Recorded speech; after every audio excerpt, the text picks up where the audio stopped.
ce matin, nous allons prendre nos Bibles. Et le thème sur lequel nous allons parler, c'est comprendre la fête de Pâques.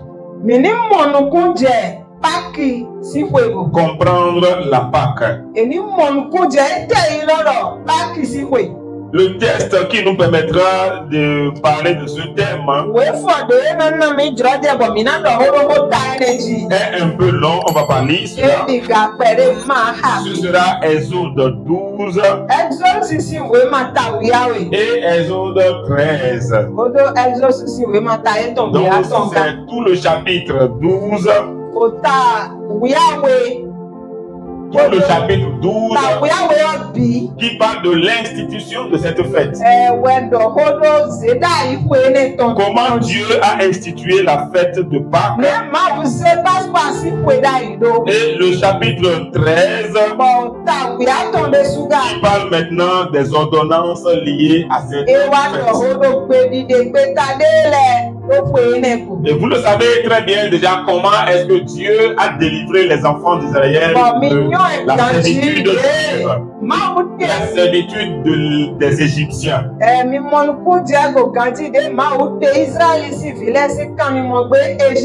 Le chapitre 12 verset 1 nous dit ceci. L'Éternel dit à Moïse et à Aaron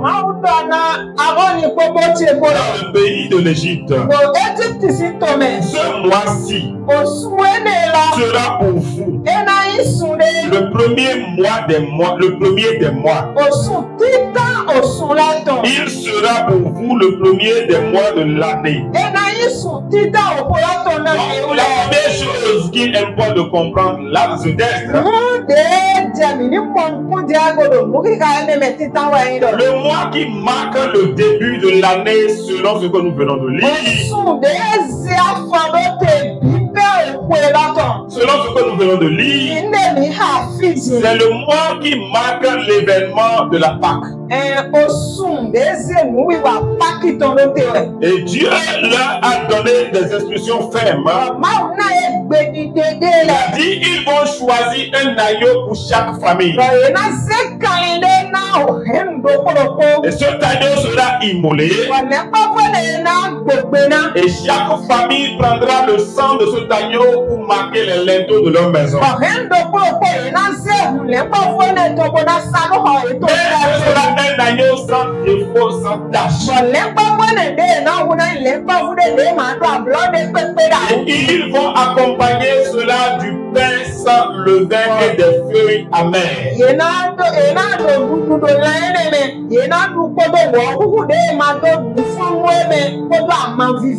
Ils vont manger pendant des jours et des jours, surtout en famille. Et ils vont manger cela pendant 7 jours.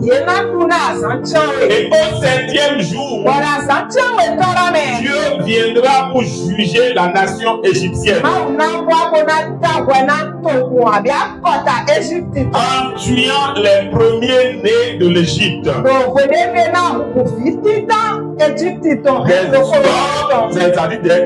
Des enfants mâles jusqu'au bétail. Tout ce qui est premier et qui est homme, Dieu va les exterminer. Donc c'était comme un jugement que Dieu exerce contre la nation qui a oppressé son peuple pendant des années.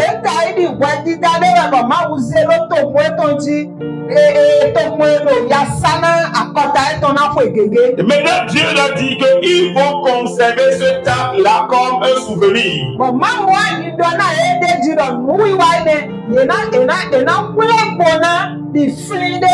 souvenir qui sera observé par des générations sur des générations. Voilà comment a été instituée la fête de la Pâque, ou l'événement de la Pâque. Donc quand nous parlons de la fête de Pâques, il y a un événement important qui est rattaché à cette fête, qui marque le début de la sortie des enfants d'Israël.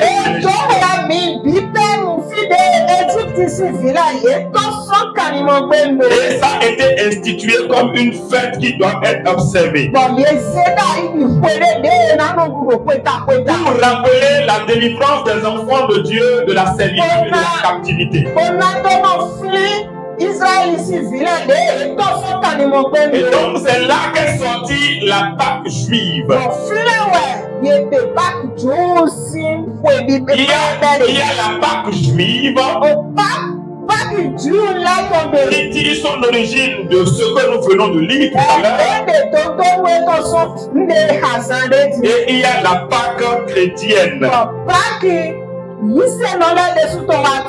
Donc la Pâque juive est célébrée pour en mémoire de la délivrance, pour rappeler la délivrance des enfants d'Israël de l'Égypte.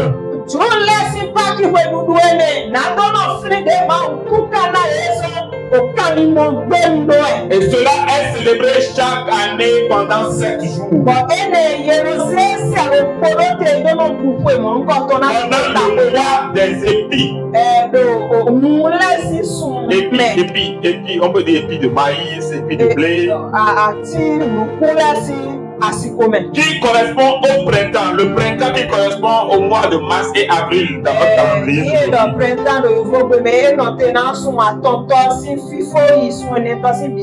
Donc, lorsqu'ils sont venus sur la terre de Canaan, cette fête a continué. Donc, chaque année, au mois des épis, c'est-à-dire le printemps, toute la nation d'Israël se réunit à Jérusalem au temple de Salomon.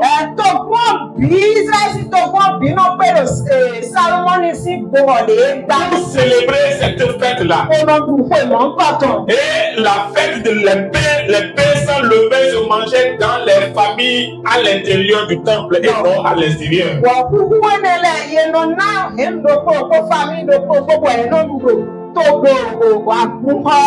Pendant 7 jours.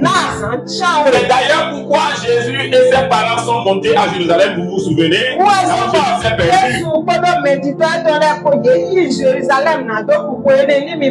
C'était à cette occasion-là. Et pendant ce temps de la célébration, on lisait l'histoire de la délivrance des enfants d'Israël.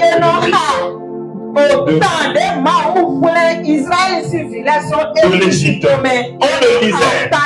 Voilà pourquoi même Jésus s'était retrouvé au temple. Parce que quand la fête est finie, il est resté.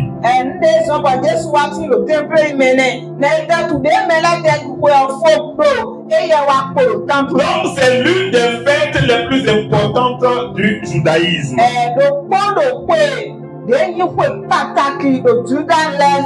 Mais avec le temps, cette fête est devenue aussi une fête chrétienne. Et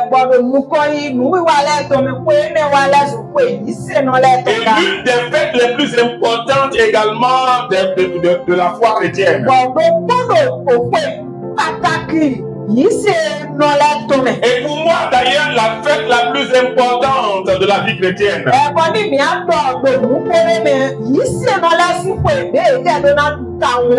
que ça marque le début du calendrier de Dieu.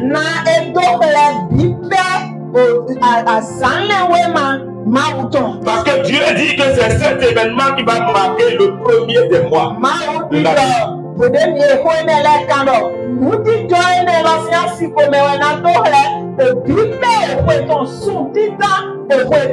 premier mois de l'année n'est donc pour nous les enfants de Dieu n'est donc pas le 1er janvier. C'est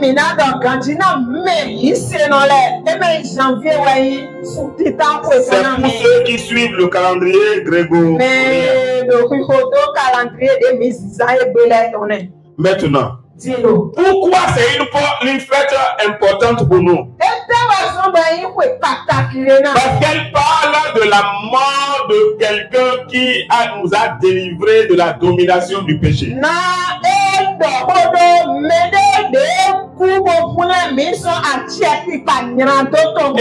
seulement ça, Jésus est mort à l'occasion de cette fête-là.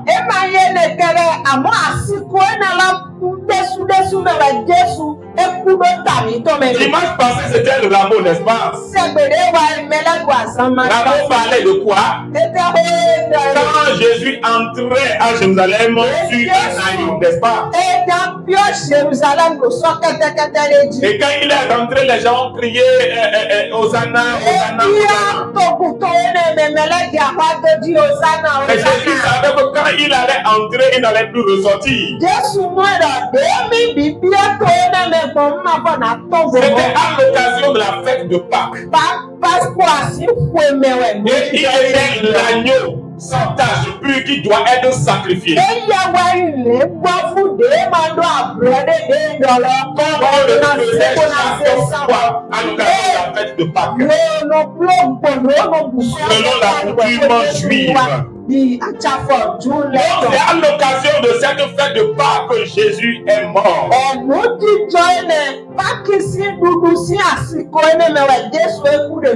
Donc dans la nouvelle alliance, la fête de Pâques continue d'être célébrée par les chrétiens.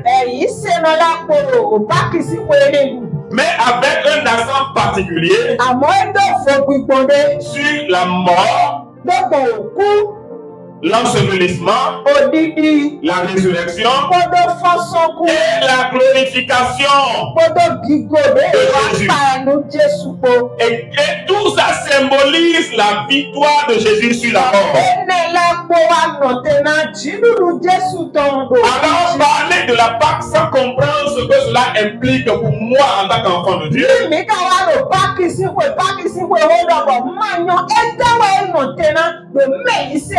Nous manquons quelque chose de très important pour notre vie.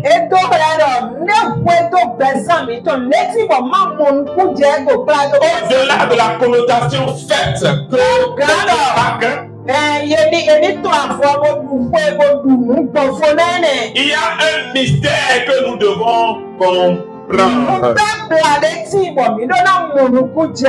Pour nous, nous ne devons pas parler de Pâques sans parler de la mort, de l'ensevelissement, la résurrection et la glorification de Jésus.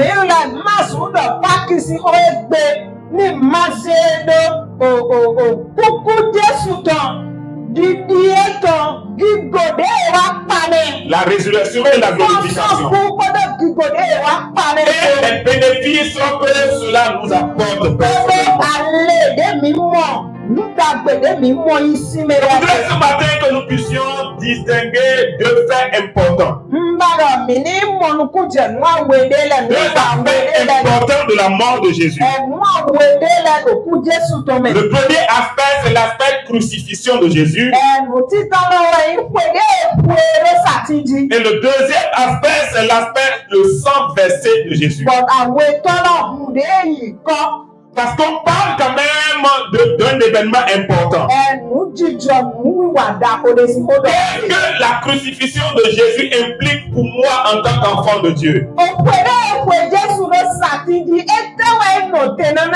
Lisons Galates 2, le verset 20.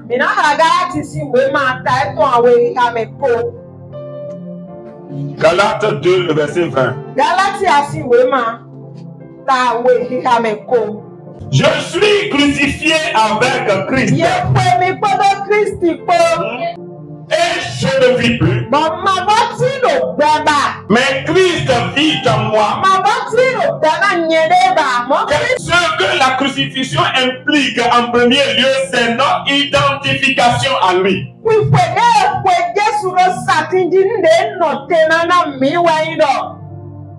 Notre identification. Et l'identification implique un échange divin. C'est-à-dire, Paul est en train de dire, quand Christ était en train de mourir sur la croix, c'est moi qui suis en train d'être crucifié. Pourtant, Paul n'était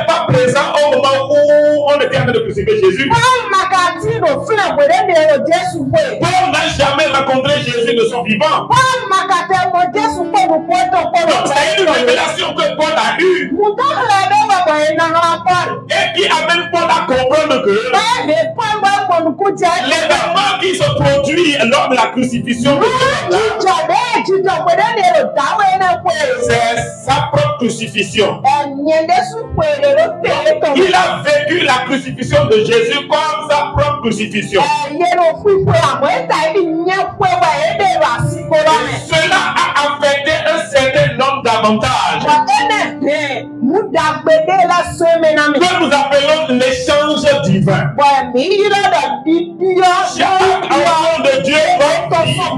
Chaque enfant de Dieu doit vivre la crucifixion de Jésus comme sa propre crucifixion. C'est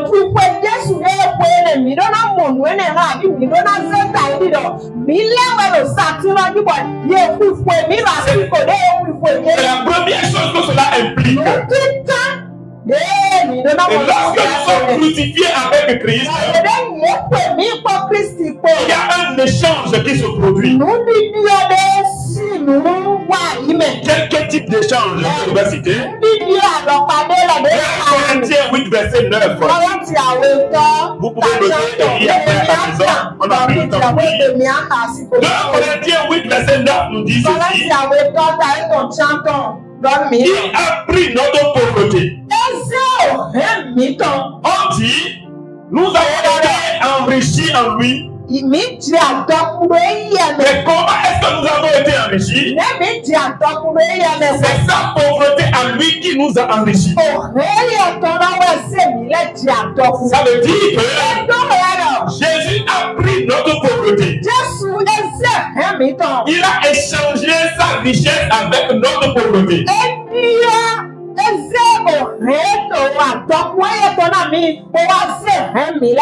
Donc pour que nous puissions avoir cet avantage-là, il faudrait que nous vivions la mort de Jésus comme notre propre mort.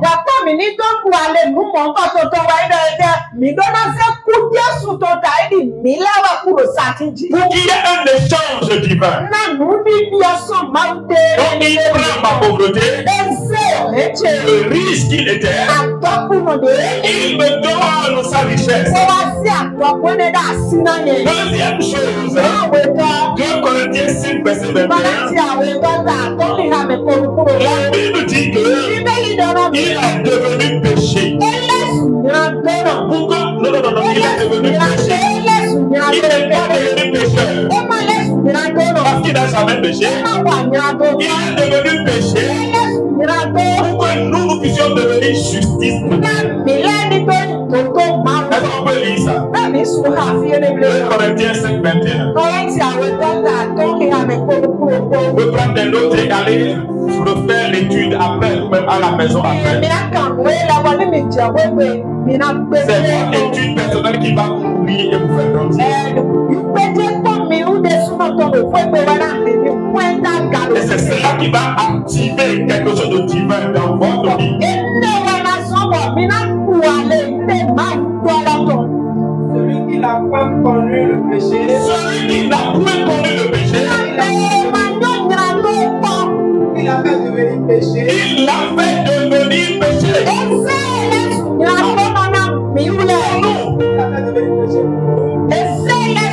fait devenir péché. Afin que nous devenions en lui la justice de Dieu. Afin que nous devenions en lui la justice de Dieu. Donc aujourd'hui, tu es justifié parce que quelqu'un a pris ton péché. Il est devenu péché. L'incarnation même du péché. Voilà pourquoi il a été jugé. Quiconque a connu le quiconque a maudit cela pendu au bois. Et donc, quelle est la troisième chose? Bien 2:24 nous dit que par cette maîtrisure, tu as la guérison. La raison pour laquelle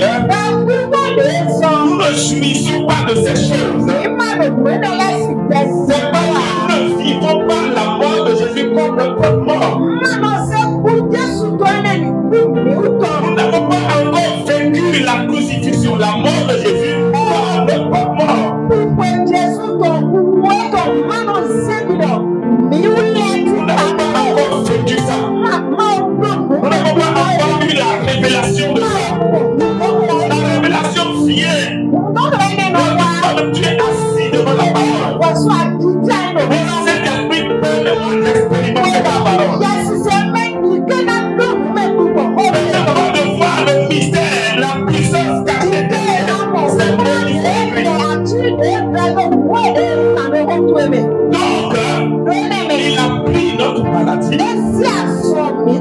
il nous a donné sa santé. Amen. L'autre chose, je n'ai pas pu noter tous, c'est quelques-uns seulement. C'est pas dans Galates 3, verset 13.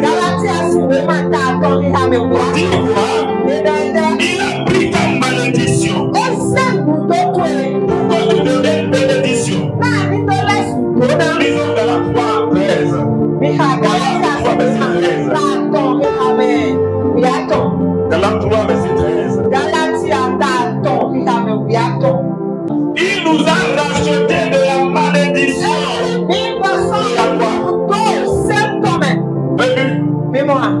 On dit étant retenu. Ce n'est pas il est devenu la malédiction. On dit pour nous. On dit quiconque est rentré au bois. Que ça veut dire que la croix où Jésus est allé, c'est parce qu'il est devenu maldition pour toi et moi.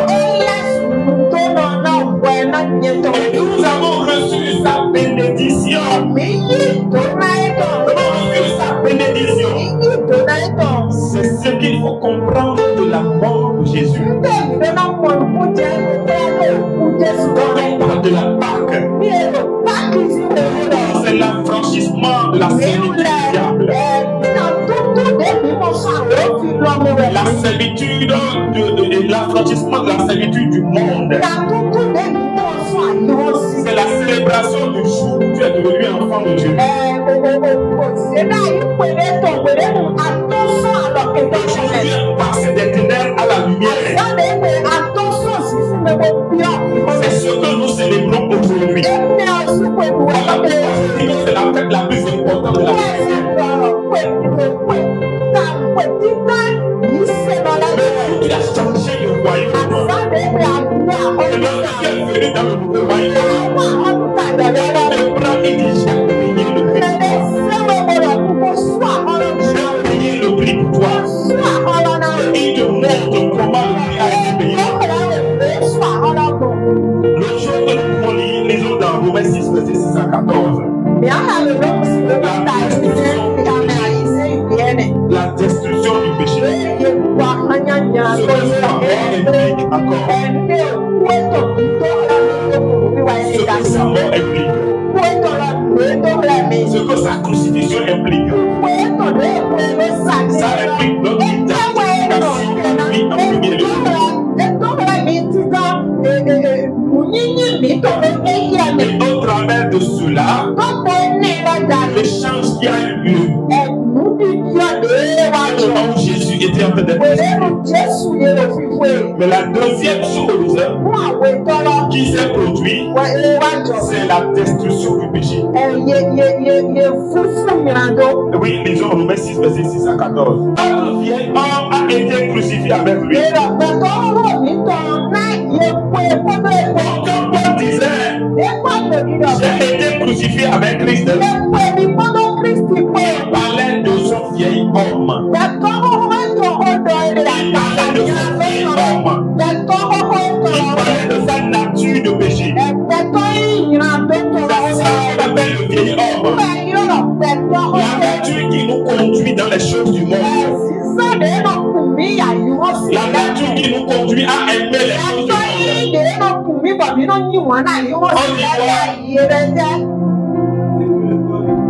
On est pour le lit. Sachant que notre vieil homme a été crucifié avec lui. Ce vieil homme a été crucifié avec lui.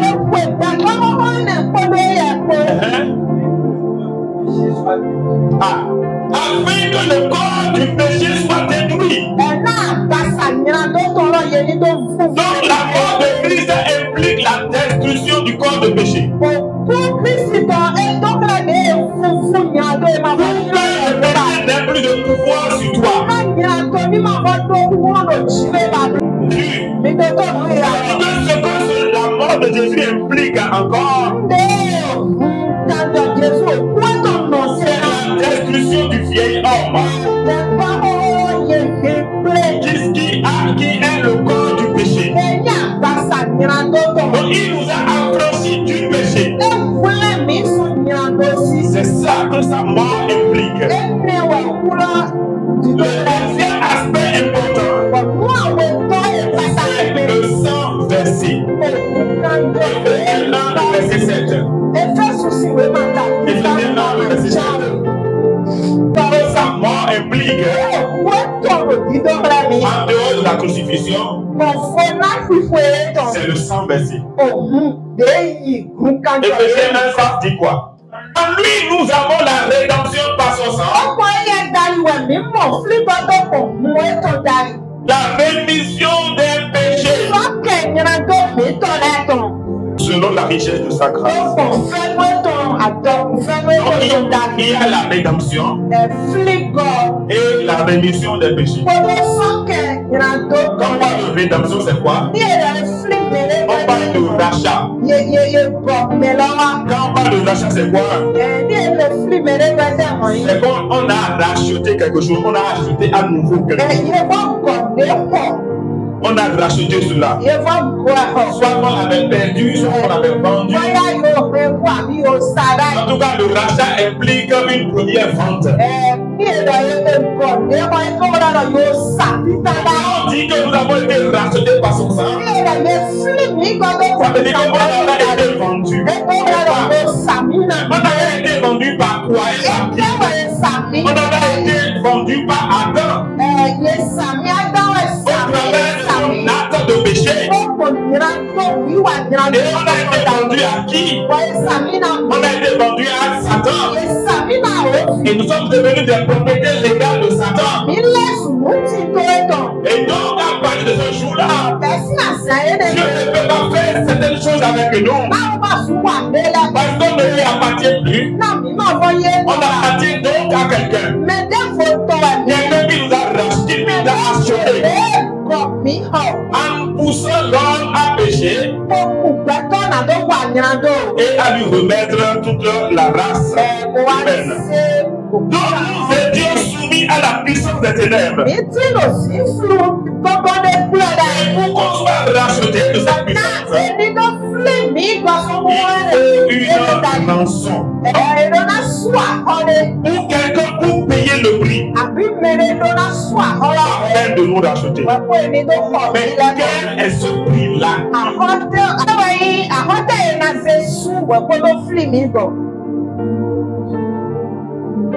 Il faut qu'on offre un peu. Oui. Le sang de Jésus. Il faut qu'on offre un peu, n'est-ce pas? Quand quelqu'un tombe en otage, on prend quelqu'un en otage. Ceux qui le détiennent en otage, ils réclament une rançon, n'est-ce pas? Est-ce que quelqu'un peut prendre un enfant en otage et dire, pour que je relâche l'enfant, offrez-moi un coq?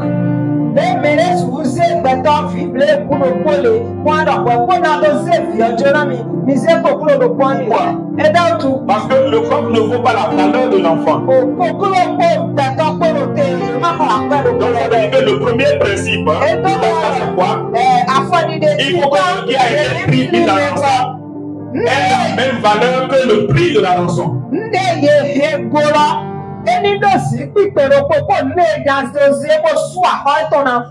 Voilà pourquoi le sang des bœufs et des taureaux ont été offerts durant tout l'Ancien Testament.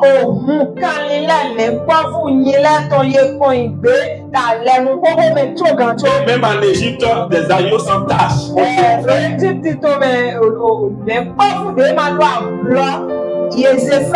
Mais cela n'a pas suffi pour affranchir l'homme.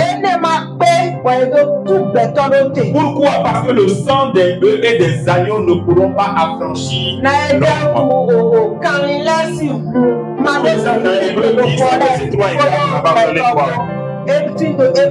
Donc, on a proposé le sang des boucs et des taureaux.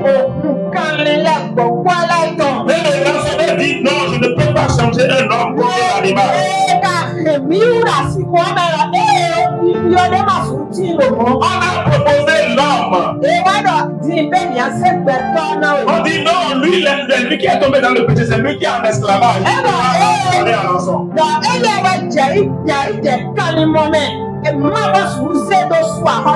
Son sang est souillé, je n'ai pas besoin de toi. Lui est déjà avec moi, donc je n'ai plus besoin de toi. On a proposé les anges. Il dit non, ceux-ci sont au-delà des anges. Les anges ne pourront pas venir payer le prix. Ils n'ont pas le sang, ils sont des esprits. Donc ils ont de valeur plus que les anges. Parce qu'ils sont vraiment esprits, ils sont aussi morts. Donc les anges ne pourront pas faire l'histoire. Alors qu'est-ce que Dieu va faire? Le sang des boucs et des agneaux n'ont pas suffi, ne pourront pas. Dieu va donc décider lui-même de donner un enfant. En entrant dans son corps, et avec la nature humaine, et avec la nature divine. Parce qu'il était pleinement homme, Jésus, et pleinement Dieu. Il n'a jamais commis de péché. Donc son sang est pur.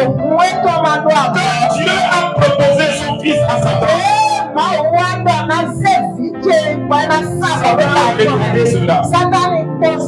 il dit mais oui, ça sera. C'est ce que je cherchais. Lui seul et libérer les autres. Lui seul a mis des barres dans la solitude. Satan ne savait pas. De lui donner non seulement la capacité de racheter tous les enfants qui étaient destruits, mais il a aussi la capacité de se racheter lui-même. Satan, lui, ne savait pas cela. Il a vu la proie. Il a dit c'est le seul, la proie. Il a vu que c'est le seul enfant qui les a dit.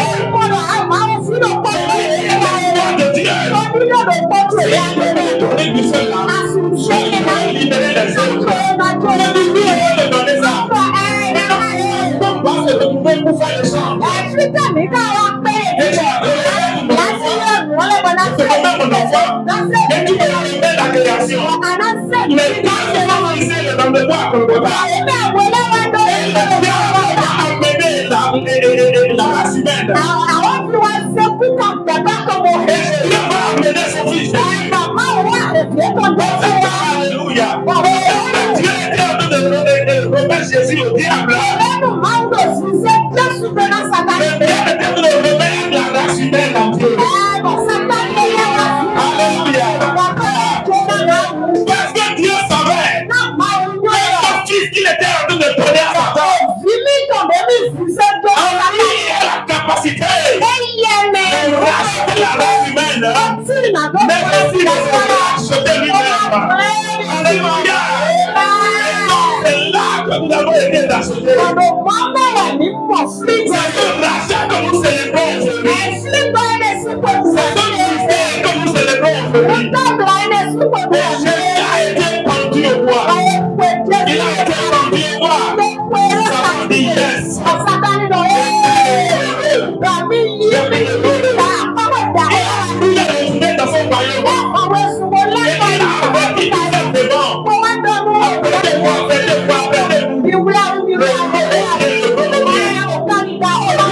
C'est même là. C'était pas là, nous t'es pas. Lui il était un objet de chantage. Il a dit à ses devants, prenez-vous. Le pouvoir de Dieu, je l'ai pris. Vous le connaissez, non? Vous le connaissez, non? Votre maître. Un témoin est resté là. Il dit, maître.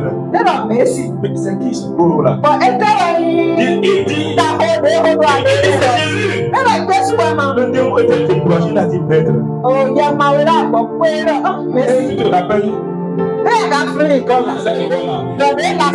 C'est moi qui l'ai tenu. C'est lui là. Il est resté sur la terre, il a crié. Avec sorti Lazare, tu dis que c'est lui-même qui vient.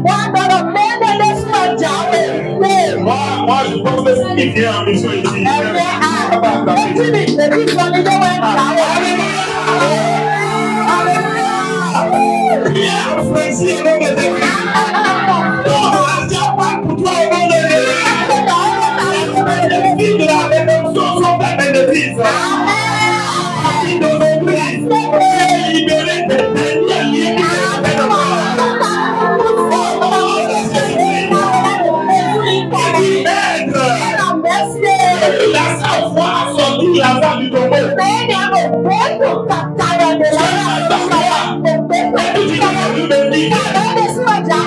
Satan dit qu'il là-bas, c'est là que Jésus est descendu. Mais à chaque étape, il te prenait derrière. Que tu accusais. Ce n'est pas eux que tu accusais. Pourquoi tu les accusais? Ils ont péché. Et comme il est écrit, tu devrais être de ceux à qui tu obéis. D'accord. Il faut que je ne pas. Je la mets derrière moi. Je suis devenu le péché. Et on le prend. Il a pris la race humaine. Il a pris la race humaine.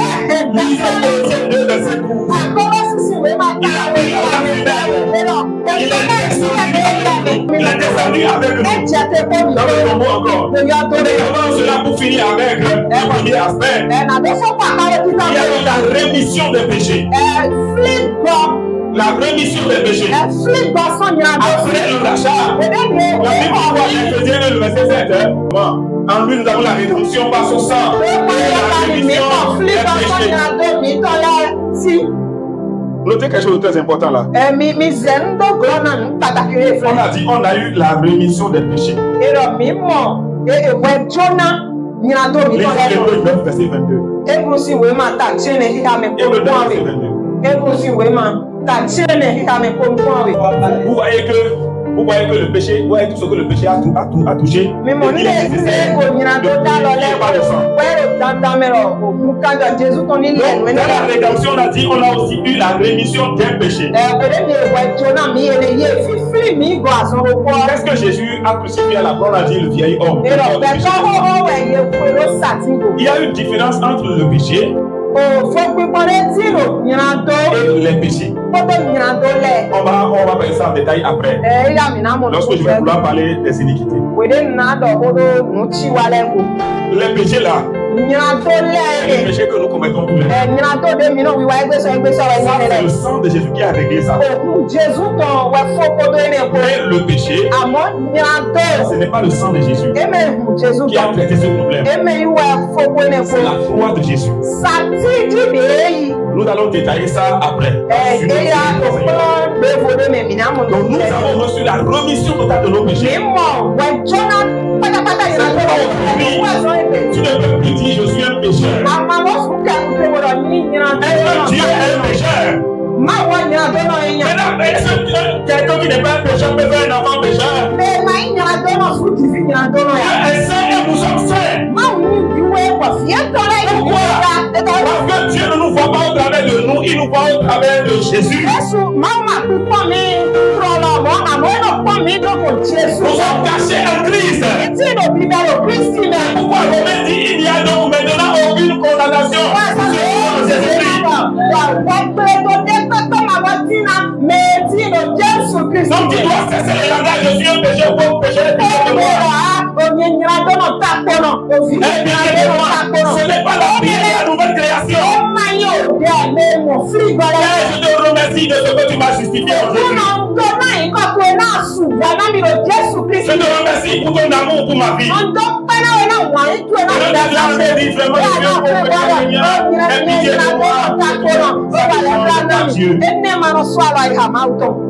Jésus maintenant est descendu dans le tombeau. Ça nous dit quoi maintenant? Colossiens 2:12. Oui. Ayant été enseveli avec lui. Nous avons été ensevelis avec lui par le baptême. Voilà pourquoi nous disons que le baptême c'est l'image de la mort avec Christ. Donc tu dois vivre la mort de Jésus comme ta propre mort.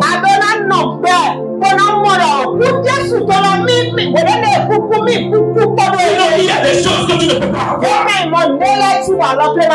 Les aspects de la vie de Jésus. Parlons de la Pâque, c'est ça. C'est la nouveauté de vie de Christ. C'est la fin d'une ancienne vie. Et le début d'une nouvelle vie. La fin d'une ancienne vie. D'une ancienne vie. Et le début d'une nouvelle vie. Descendu avec lui. Jésus est descendu, il est allé où? Dans le séjour des morts. Dans le séjour des morts, je vous explique. C'est la Pâque, donc on va continuer un peu. Non? Le séjour des morts. Il y a 3 grands compartiments là-bas.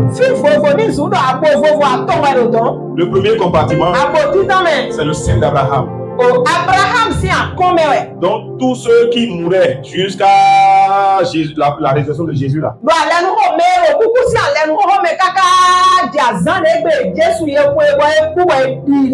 La résurrection.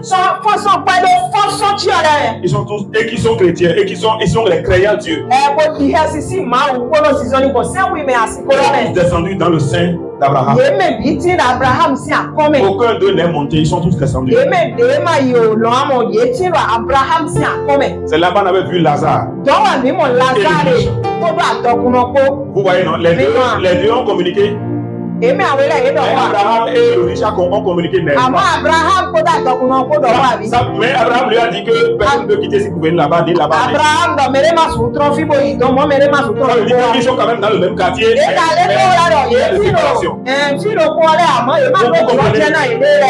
Donc ils sont dans le même quartier. Donc le pécheur et le riche, c'était juste une séparation, sinon ils peuvent se voir. Mais il ne peut pas aller dans c'est le premier quartier. Le deuxième quartier, les lieux de tourment. Ceux qui sont morts, les méchants. Comme le riche. Le riche de Lazare. C'est le deuxième quartier. Le troisième quartier là. Là où certains anges qui ont opéré, que Dieu avait arrêté le temps de Sodome, de Noé, tout ça là. Là où les anges, parce qu'il y a des démons qui sont enchaînés. Si jamais eux, on les libère sur la terre, il y a de très fortes probabilités que personne ne sache Jésus. Ça veut dire comment ils ont pu corrompre toute une race. De toute façon, si tu as choisi de les emprisonner là-bas, c'est parce que Dieu a anéanti la puissance de Satan. On aime le Seigneur. C'est parce que la mort de Jésus a anéanti son pouvoir. Il n'a pas dit c'est pas parce qu'on aime tellement le Seigneur. Donc voilà le séjour des morts. Là-bas on appelle le séjour des morts. Donc c'est là-bas que Jésus est descendu. Jésus est mort à la croix en tant que qui? En tant que péché. Ok. De ces 3 compartiments là, il est descendu où? Le lieu de tourment là où les pécheurs vont. Puisqu'il est devenu péché.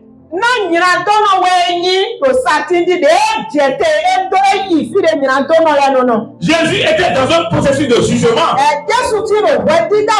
Il a pris tout ce qui était nous, il a pris ça sur lui. Et le jugement, la condamnation qui devait tomber sur nous, c'est tombé sur lui. Donc quand il est mort, il va là où vont les condamnés.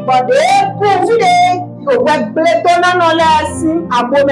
n'oubliez pas, nous avons dit, il a non seulement la capacité de racheter, mais aussi de se racheter.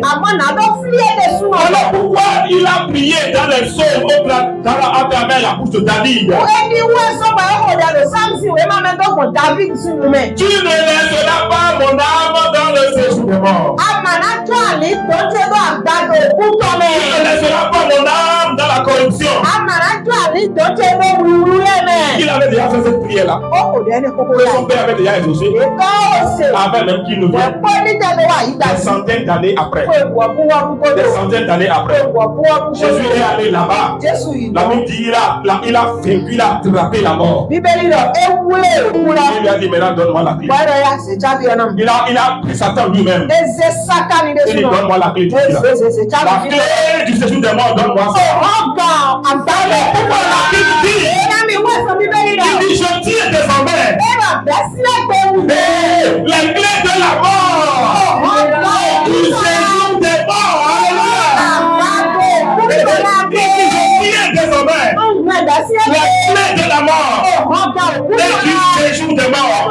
Ce qui veut dire c'est le combat qui a jamais encore eu. Depuis que Dieu a fondé le monde, c'est ce combat qui s'est déroulé quand Jésus est sorti. C'est ce combat qui s'est déroulé. Jésus a vaincu Satan. Il a vaincu la mort. Il a terrassé Satan. Il a vaincu la mort. Il dit oh mort, c'est ton aiguillon. Celui qui a fait tout le monde avait peur de toi. C'est que tu fais des ravages. Où est ça maintenant? Je l'ai anéanti. Je l'ai vaincu. Et il va avoir le patron même. Il va avoir la clé. C'est toi qui contrôlait ici. Désormais, c'est moi qui contrôle. Ce n'est plus Satan qui va décider. Ce n'est plus Satan qui va décider. Qui va pas aller. Satan ne décidera pas de ta mort au nom de Jésus. Parce que Jésus l'a vaincu.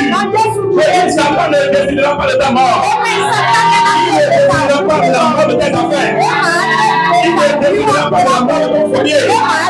Il ne décidera pas de la mort de tes projets. Parce que c'est Jésus qui contrôle désormais. C'est lui qui contrôle désormais. Je prie que le ciel t'accorde des révélations. Les révélations s'impriment dans ton cœur. Les révélations s'impriment dans ton âme. Tu la fouilles de la réalité. Bénéfice de la mort et de la résurrection de Christ.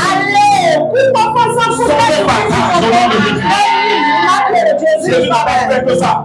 Il a fini. Il est allé dans le sein d'Abraham. Il a prêché aux âmes qui étaient là. Et d'aujourd'hui, je vais fermer le sein d'Abraham. Vous ne restez plus ici. Je vous prends et vous montez avec moi. Ils sont tous montés. Le sein d'Abraham a été fermé. C'est pourquoi le sein d'Abraham n'existe plus. Il a le paradis. Mais le sein d'Abraham n'existe plus. Quand je vais mourir aujourd'hui, je n'irai pas dans un sein d'Abraham. Je ne vais pas descendre. Alléluia. C'est ça l'espérance. La mort n'a plus de pouvoir sur nous. Pour nous, la mort est un gain. C'est juste sorti de ce corps. On appelle le corps qui n'est pas concerné par le salut. On va prendre notre corps. On laisse le corps à la terre. Et je le monte. Alléluia. Amen. C'est ça le bénéfice. Quand Jésus est descendu, c'est ce qu'il a fait. Donc, la victoire de Jésus. Nous le déclarons en lui simplement. Il fait comme ça avec son pied. C'est le pied spirituel qui font comme ça. Il fait comme ça avec les mains. C'est le pied qui font comme ça. Et si avant tout comme ça dans le reçu de Jésus, le reçu de Jésus, toi qui as donné ce coup. La victoire que Jésus a acquis sur Satan. C'est toi qui as acquis cette victoire. Tu étais présent. Spirituellement, tu étais présent. Alléluia. Nous avons tous créé le même jour. Mais on n'a pas été tous formés le même jour.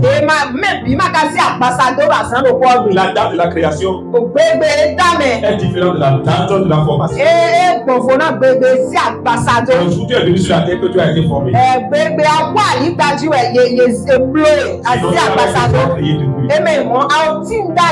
Voilà les bénéfices que nous avons. Maintenant, après l'ensevelissement, il y a la résurrection. Il est sorti. Il est sorti. C'est pourquoi quand Jésus est mort, la Bible dit tous ceux qui étaient morts, les saints qui étaient morts, sont ressuscités et se baladaient même dans la vie. Ils attendaient que Jésus finisse le combat.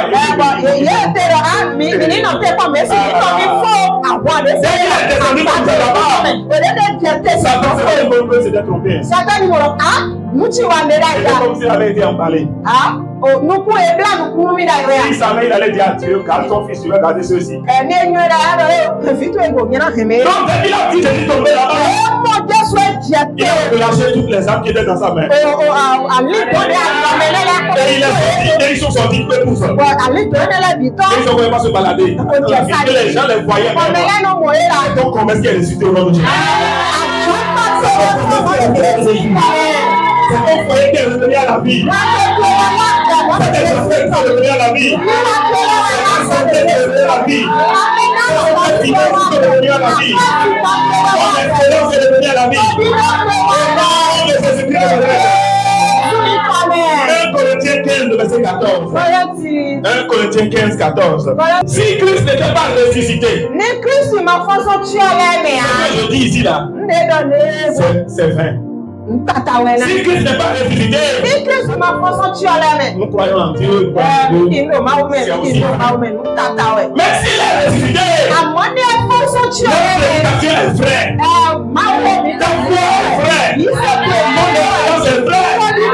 S'il est ressuscité, c'est toi qui es ressuscité.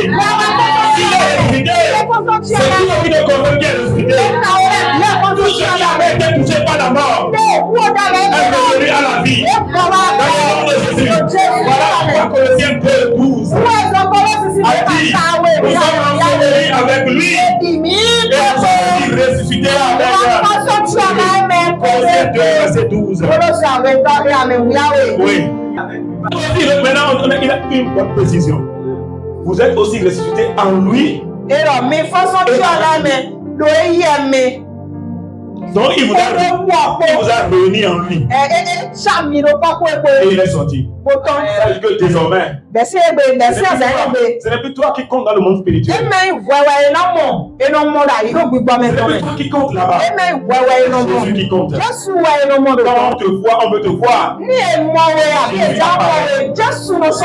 ne doit pas accepter les situations dans lesquelles dès que quelqu'un va se mettre dans un arbre quelque part et il faut qu'on le fasse. Et puis apparaît. On reste dans l'eau quelque part, on appelle ton vie apparaît. On reste quelque part, on appelle ton vie apparaît. On appelle ton, on met tes enfants, ils apparaissent. Ce n'est pas normal. C'est plus possible. C'est plus possible. À partir d'aujourd'hui, lorsqu'on va appeler ton nom, le nom de quelque chose qui est lié à toi, Jésus apparaît au nom de Jésus. Le feu apparaît au nom de Jésus.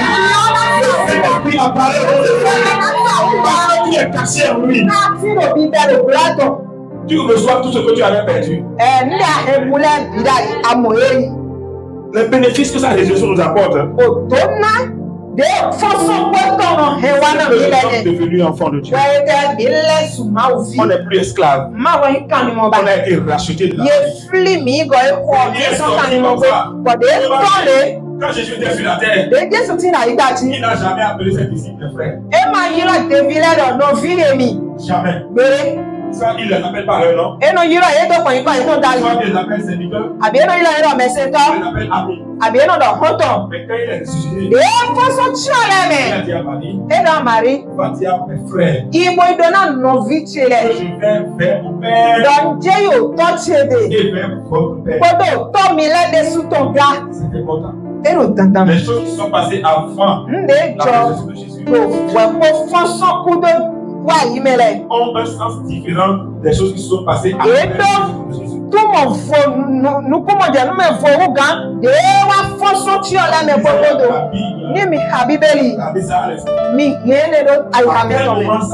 À quel moment il a dit ça?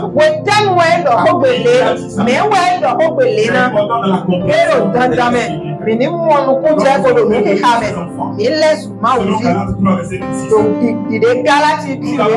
L'esprit d'adoption. Selon Romains 8:14 à 17. Nous avons désormais assez. Les bénéficiaires de son nom, on peut utiliser le nom de Jésus. On devient notre nom. On devient notre clé.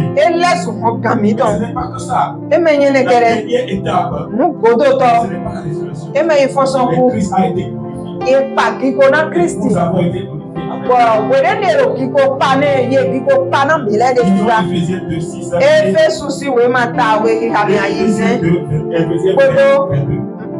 Éphésiens 1.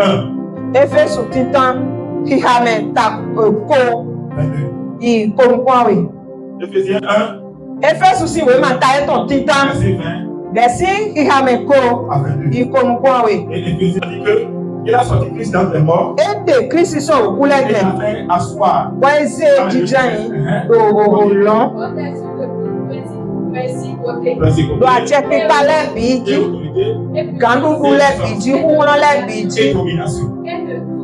Qui se nomme. Et le tout nom qui se nomme. Non seulement dans ce siècle, mais dans celui qui est à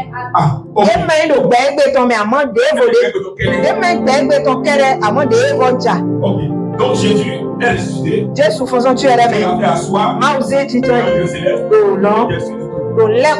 La condition ça maintenant. Donc Éphésiens nous dit que c'est toujours la même personne. Mais le problème est là-bas. Il est revenu avec une précision importante. Regardez quand je disais que Dieu l'a ressuscité, ce n'est pas nous seuls. Il nous a ressuscité ensemble.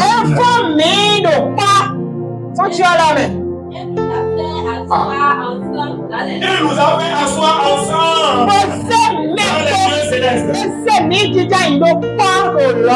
Donc il avait dit avant comment on l'a ressuscité, on l'a fait asseoir.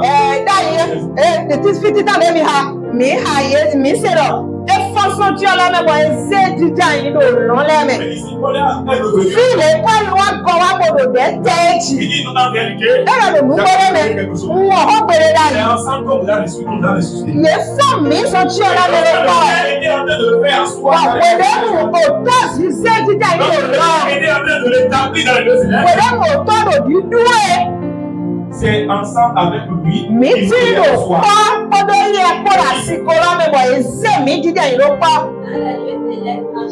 Dans les lieux célestes en Jésus-Christ. Ça veut dire que si Jésus est assis au-dessus de tout principauté,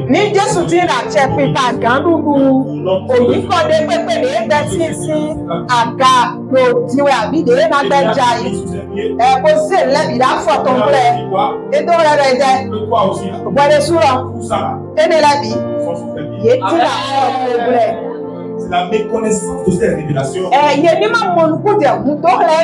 ont subi cette chose. Ils connaissent ce qui t'appartient. Tu peux réclamer ça avec le pouvoir.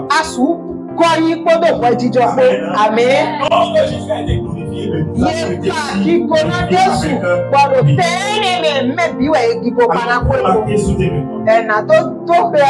La nuit où Jésus a été livré,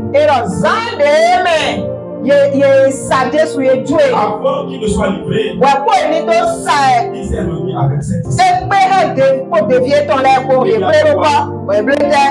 ils ont partagé leur repas. Quand ils ont fini de partager le repas, c'est là où la Bible dit que Satan entra en Judas. Et il est parti pour se faire. Ça a attiré le jugement pour lui. Le 7e jour, les enfants d'Israël ont mangé le repas. Qu'est-ce qui s'est passé?